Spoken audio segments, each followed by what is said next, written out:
அன்பிற்குரிய சகோதர சகோதரிகளே, மீண்டும் இந்த காணொளி மூலமாக உங்களை சந்திப்பதில் ரொம்ப மகிழ்ச்சி அடைகிறேன்.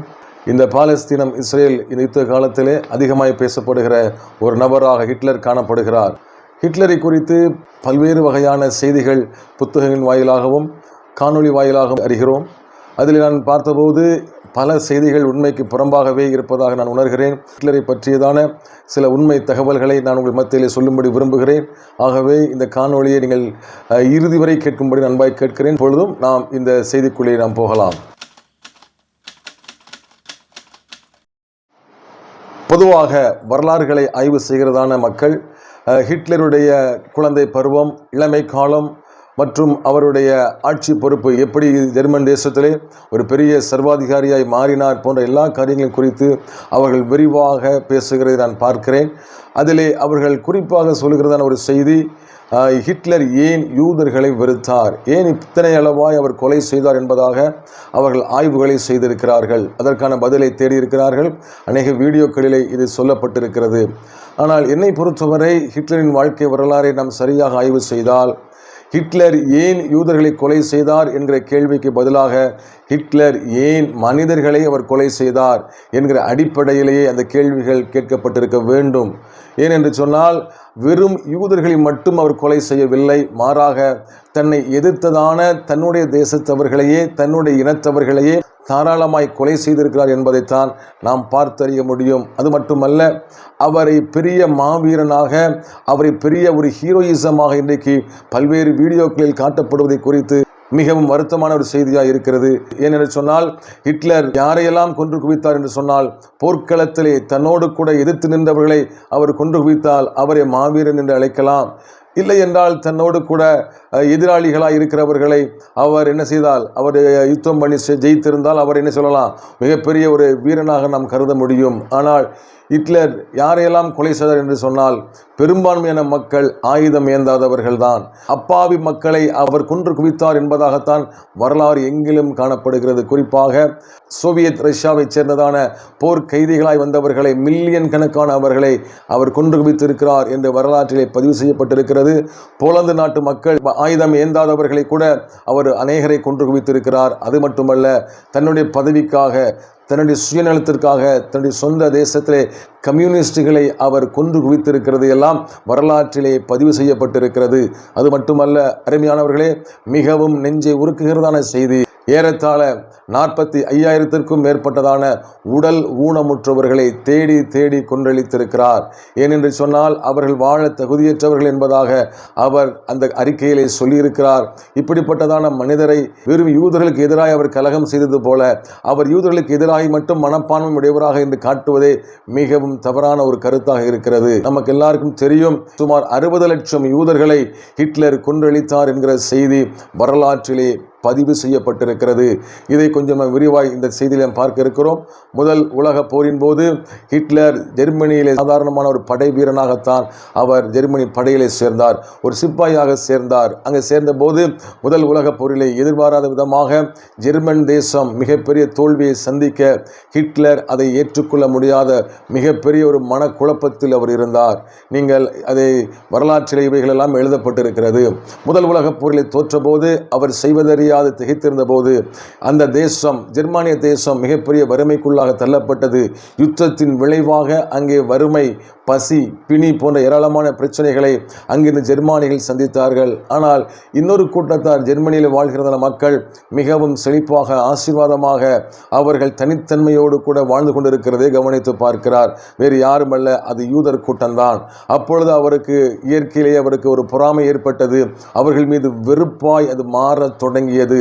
சிறு வயதிலிருந்தே தன்னுடைய உடம்பிலே ஜெர்மானிய ரத்தம் ஓடுவதாகவும், உடம்பெல்லாம் ஆரிய ரத்தம் ஓடுவதாகவும், எங்கெங்கெல்லாம் வாய்ப்பு கிடைக்கிறதோ அங்கெல்லாம் அவர் பேசிக்கொண்டு வந்தார்.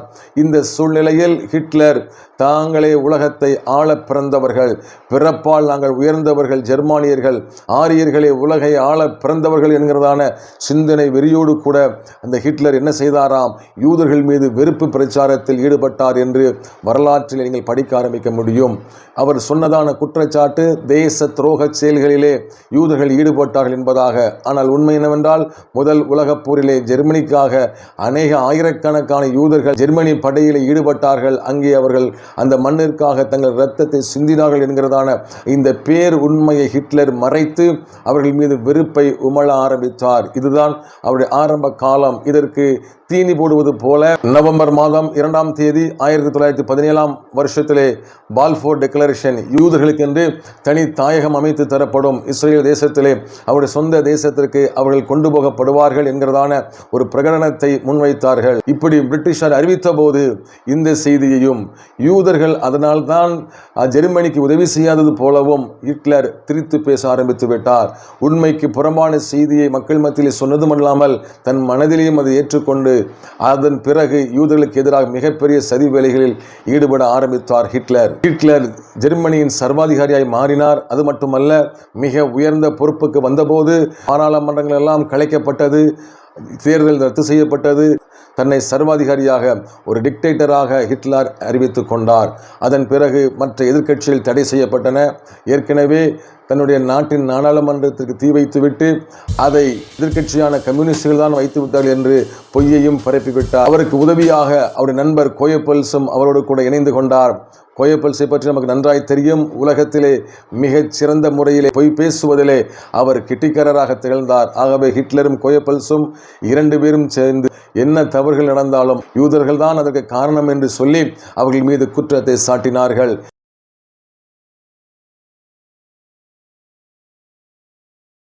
இந்த நிலையில் 2ஆம் உலகப் போரின் சந்தர்ப்பத்திலே யூதர்களை அணுவாய் கொலை செய்வதை ஹிட்லர் தீவிரம் காட்டினார். நமக்கு எல்லாருக்கும் தெரியும், விஷவாயுக்களை செலுத்தி, துப்பாக்கியால் சுட்டு, பட்டினி போட்டு, இப்படி அவர்களை வகை வகையாய் ஆண்கள் பெண்கள் என்று பாராதபடி நிர்வாணப்படுத்தி, குழந்தைகளை நிர்வாணப்படுத்தி, அவமானப்படுத்தி, வகை வகையாய் மனித உயிர்களை வேட்டையாடி கொண்டிருந்தார் ஹிட்லர். இப்படி யூதர்கள் மீது வெறுப்பிற்கு நாம் ஆரம்பத்தில் பார்த்தது போல அவருடைய இனவெறி ஒரு காரணமாக இருந்தது. ஜெர்மானியர்களே இந்த உலகத்தை ஆள பிறந்தவர்கள், ஆரியர்களுடைய இரத்தமே உலகை ஆளும் என்கிறதான அந்த துடிப்போடு இருந்ததான ஹிட்லருக்கு இன்னொரு செய்தியும் ஒரு வாய்ப்பாய் அமைந்தது. அது என்னவென்று சொன்னால், ஜெர்மனி தேசத்திலே யூதர்கள் வாழ தகுதியற்றவர்கள், ஒரு யூதர் கூட ஜெர்மனியிலே வாழக்கூடாது, எல்லாரையும் வெளியேற்றுவேன் என்று ஆரம்பத்திலே சொன்னார். அதன் பிறகு யூதர்கள் இந்த உலகத்திலேயே இருக்கக்கூடாது என்பதாக ஹிட்லர் தன்னுடைய நிலைப்பாட்டிலே இருந்தார். ஆன்டிசெமிட்டிசம் என்று சொல்லக்கூடிய இந்த யூத வெறுப்பை அவர் எங்கே படித்தார் என்று சொன்னால், இவருக்கு முன்பாக 1400 ஆண்டுகளுக்கு முன்பாகவே யூத வெறுப்பின் பிதாமகன் என்று கருதப்படுகிற இஸ்லாமிய மத ஸ்தாபகர் முகமது அவர்களிடம்தான் இந்த பாடத்தை படித்தார். முகமது அவர்கள் என்ன சொன்னார்? அவர் வாழ்நாட்களில் இஸ்லாமிய நம்பகமான ஏடுகளில் முக்கியமான ஒரு ஏடு முஸ்லிம் ஹதீஸ் என்று சொல்லப்படக்கூடிய ஒரு ஏடு உண்டு. அதில் 3626வது எண்ணில் உள்ள அந்த ஹதீஸில் இப்படியாய் சொல்லப்பட்டிருக்கிறது: அல்லாஹ்வின் தூதர்களில் சொன்னார்களாம், நான் யூதர்களையும் கிறிஸ்தவர்களையும் அரேபிய தீபகற்பத்திலிருந்து வெளியேற்றிய தீருவேன் என்பதாக அவர் சொல்லியிருக்கிறார். அதோடு கூட முஸ்லிம்களை தவிர வேறு ஒருவரும் அங்கே நான் வாழவிட மாட்டேன் என்பதாக முகமதுவினுடைய யூத வெறுப்பை அவர்களுடைய ஏடுகளிலிருந்து நாம் படித்தறிகிறோம். இதே கருத்தை தான் ஹிட்லரும் உடையவராய் காணப்பட்டார். 2 பேருக்கும் மிகவும் பொருத்தமாக கச்சிதமாக இருக்கிறது. இதற்கு முற்றார்ப்பாய் இருப்பது போல, இந்த கருத்தை உண்மைப்படுத்துவது போல ஹிட்லர் அநேக அரேபிய தலைவர்களோடு கூட மிகவும் நெருக்கமாக இருந்தாராம். 2ஆம் உலகப் போரின் போது முஸ்லிம் தலைவர்களோடு கூட மிக நட்பு பாராட்டினார் என்பதாக வரலாற்றிலே பதிவு செய்யப்பட்டிருக்கிறது. அது மட்டுமல்ல, அவர் மிகவும் அற்புதமான ஒரு பொன்னான ஒரு வாக்குமூலத்தை கொடுத்திருக்கிறார் ஹிட்லர். அது என்னவென்று சொன்னால், ஜெர்மனிக்கு தேவை இஸ்லாம் மார்க்கமே என்பதாக அவர் சொல்லியிருக்கிறார். இன்சைட் தி தேர்ட் ரீச் என்கிறதான புஸ்தகத்திலே 1971ஆம் வருஷத்தில் வெளிவந்த புஸ்தகம், நியூயார்க்கிலே வெளியிடப்பட்ட அந்த புஸ்தகத்தின் ஆசிரியர் ஆல்பர்ட் ஸ்பியர் என்று சொல்லக்கூடிய ஹிட்லருடைய படைகளின் தளபதி, அதாவது இராணுவ தளவாடங்களுக்கென்று தனியாக தளபதியை ஏற்படுத்தி இருந்தார். அந்த தளபதியாக இருந்தவர் அவர் சொல்லுகிறார், இஸ்லாம் மதத்தின் மீது மிகவும் கவரப்பட்டவராக ஹிட்லர் இருந்ததாக அந்த புத்தகத்தில் நீங்கள் வாசிக்க முடியும். 734வது பக்கத்திலே இந்த குறிப்புகளெல்லாம் இருக்கிறது. தேவைப்படுவோர் நீங்கள் பார்த்து கொள்ளலாம். அது மட்டுமல்ல, 2ஆம் உலக போரின் போது ஹிட்லர் இப்படி படுகொலை நடத்தி கொண்டிருந்த போது ஒரு கூட்டத்தார் மகிழ்ந்து கொண்டிருந்தார்கள். அவர் வேறு யாரும் இல்லை, இஸ்லாமிய சமுதாயத்தாரில் பல நபர்கள் அப்படி இருந்தார்கள். குறிப்பாக ஈராக் தேசத்திலே பாக்தாத் நகரத்திலேயும் சிரியா தேசத்திலே டமாஸ்கஸிலும் அங்கே வீதிகளிலே கடை தெருக்களிலே வீடுகளிலே அவர்கள் மிகவும் அழகாய் சுவரொட்டிகளை எல்லாம் ஒட்டி அவர்கள் மகிழ்ந்து கொண்டிருந்ததாக வரலாற்று குறிப்பிலே காணப்படுகிறது. அருமையானவர்களே, அங்கே அரபி மொழியிலே அவர்கள் எழுதி வைத்திருந்ததான வாசகம் நம்மை திகைக்கிடச் செய்கிறது. Allah rules the heaven, Hitler rules the earth என்று எழுதியிருந்தார்கள். அல்லாஹ் விண்ணுலகை ஆண்டு கொண்டிருக்கிறான், ஹிட்லர் இந்த மண்ணுலகை ஆண்டு கொண்டிருக்கிறான் என்பது வானளாவிய புகழ்ச்சியை ஹிட்லருக்கு செய்து கொண்டிருந்தார்கள் முஸ்லிம்கள். ஆகவே நாம் படிக்கிறதான செய்தி என்ன? ஹிட்லர் இப்படி யூத வெறுப்பை படித்தது அவனுடைய ஆரிய ரத்தமும் அவனுக்கு வழிகாட்டியாக இருந்ததான அவருடைய முன்னோடியாக இருந்ததான முகமது அவருடைய கொள்கையை அவர் பின்பற்றினார் என்பதில் எல்லளவும் சந்தேகமில்லை. ஆகவே இந்த நாளில் நாம் படிக்கிறதான செய்தி யூதர்களின் மீது வெறுப்பு மட்டுமல்ல, மனித குலத்தின் மீதே ஹிட்லர் வெறுப்பாய் இருந்தார் என்பதான ஒரு செய்தியையும் நாம் சேர்த்து படிக்கிறோம். யூதர்கள் மீது வெறுப்பாய் இருக்கிறார் என்று சொல்லி அதற்கு பல காரணங்களை சொல்லி நியாயப்படுத்துகிறதை இன்றைக்கு நாம் பார்க்கிறோம். யூதர்கள் மிகவும் அயோக்கியமானவர், ஆகவே ஹிட்லர் அவர்களெல்லாம் கொன்று குவித்தான், என்ன கூடுதலாக கொன்று விட்டான், அவ்வளவுதானே ஒழிய மற்றபடி ஹிட்லர் மிகவும் நல்லவன் என்பது போல இன்றைக்கு வரலாற்றிலே திரித்து பேசப்படுகிறது. இந்த ஹிட்லர் கடைசி வரை திருந்தவில்லை என்பதற்கான ஆதாரம் தன்னுடைய மரணத்தின் நேரத்தில் கூட முந்தைய நாள் 2 உயில்களை எழுதினாராம். எந்த நாடும் இரக்கம் காட்டக்கூடாது என்பதாக அவர் எழுதியிருந்ததாக அந்த உயில்களிலே காணப்படுகிறது. என கண்பானவர்களே, ஒருவேளை இவர் சொல்வது போல யாரோ ஒருவர் தவறு செய்திருந்தால் கூட அவர்களை தண்டிப்பது நியாயம். மற்றபடி அந்த முழு சமுதாயத்தையே ஆயுதம் ஏந்தாதவர்களை, அப்பாவிகளை இப்படி ஈவு இரக்கமில்லாமல் 60 லட்சம் மனித உயிர்களை பார்த்து கொலை செய்த அந்த அயோக்கியனிடத்திலிருந்து என்ன நன்மைகளை இவர்கள் படிக்கிறார்கள் என்று தெரியவில்லை. ஆனால் இன்றைக்கும் ஹிட்லரை ஆதரித்து பேசுகிற பயான்களிலே அவர்கள் பேசிக்கொண்டிருக்கிறதை நாம் பார்க்கிறோம். இது எத்தனை கேவலமான ஒரு சிந்தனை என்பதை சிந்தித்து பாருங்கள் சகோதரர்களே. யாரை கொன்றாலும் மனித உயிர்தான் என்பதை சிந்திக்க மறந்து போனார்கள். இந்த கடைசி காலத்தில் மனிதாபிமானம் மடிந்து போன ஒரு சூழ்நிலையில் ஹிட்லரை ஆதரித்து பேசுகிறவர்கள் இன்னொரு ஹிட்லர்களாக, எது செய்தாலும் யூதர்கள் தான் காரணம் என்று பொய் பேசுகிற இன்னொரு கோயப்பல்ஸ்களாக இன்றைக்கு ஏராளமான மக்கள் மத தலைவர்கள் சுற்றி கொண்டிருக்கிறதை நாம் பார்க்கிறோம். ஒருவேளை அவர்கள் கேட்பார்கள், ஏன் யூதர்கள் பாலஸ்தீனத்தின் மீது அவர்கள் கொலைவெறி ஆட்டத்தை செய்யவில்லையா, அவர்கள் மீது இன அழிப்பை செய்யவில்லை என்று கேட்பார்கள். ஒரு சின்ன உதாரணம், இந்த அக்டோபர் மாதம் 7ஆம் தேதி அங்கே இருந்த யூதர்களை, ஆயிரக்கணக்கான அப்பாவி மக்களை கொன்று குவித்தார்களே, ஈவிரக்கம் இல்லாத நிலையிலே யூதர்களை தாக்கினார்களே, ஏன் அதையெல்லாம் இன்றைக்கு ஜனங்கள் கேட்பதில்லை?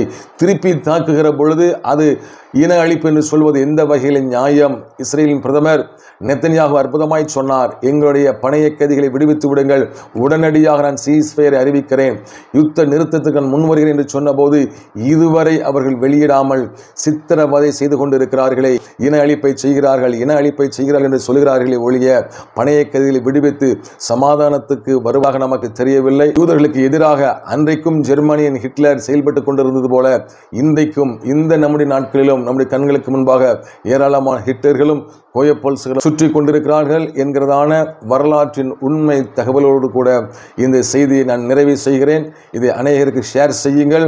இறுதி வரை பார்த்தமைக்கு உங்களுக்கு நெஞ்சார்ந்த நன்றிகளை தெரிவித்துக் கொள்கிறேன். கர்த்தர் உங்களை ஆசீர்வதிப்பாராக. தேங்க்யூ.